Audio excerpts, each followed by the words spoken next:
Hi guys, and welcome to another Skyrim mod feature. And first up we have a mod called Atronach Resizing. Now as you can see, what the mod does is it resizes the Atronachs in the game to be a more impressive size.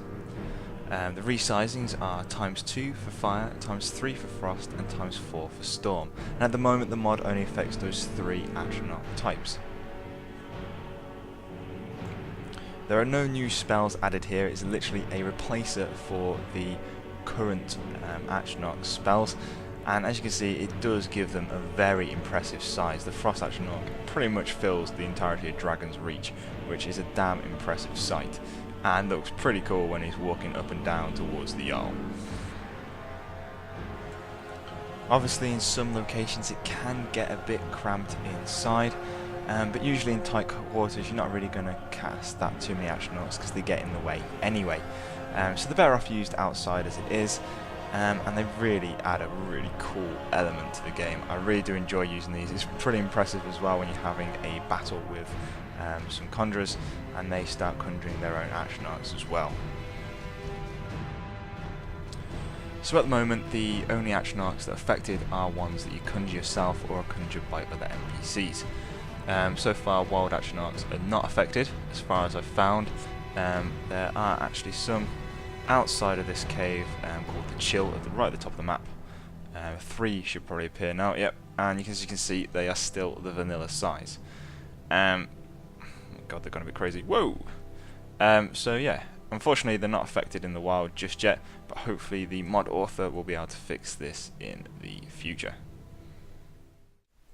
Next up we have a mod called SkyFix Tidier Warmaidens Workshop. And what the mod does is changes the outside of Warmaidens in Whiterun, and basically moves the smelter to a more logical location, adds things like an overhead canopy, a new chair for Adriana to sit on, and also a lavatory at the back for her to use. It really does make Warmaidens feel like a larger Blacksmith and really fits in with Whiterun really well, and doesn't affect frame rate whatsoever.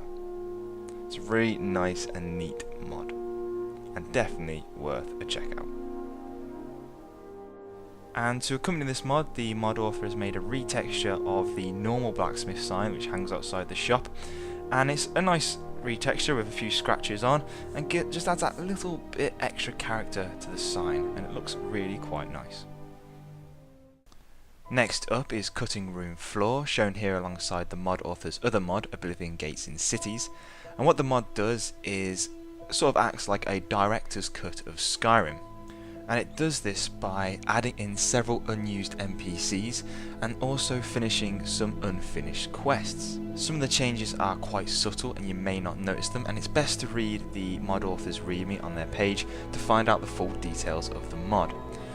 The NPCs that are unused and the unfinished quests can be found on the unofficial Elder Scrolls pages, and links are provided on the mod author's page to those. This is a really great mod, but it's obviously difficult to show it all off because of the unfinished quests. They're quite extensive, but what you're seeing is some of the unused NPCs that have been re-added into the game, and also some of the locations that have been re-added. Concerning load order, it's best to load this mod as early as possible, as it makes changes to the vanilla game. I also recommend using it alongside some of the mod author's other mods, such as the Alternative Start mod, and also the Provincial Courier mod, which I recently reviewed in an earlier video. This mod author is making great strides in making a more complete Skyrim and enhancing the player's experience.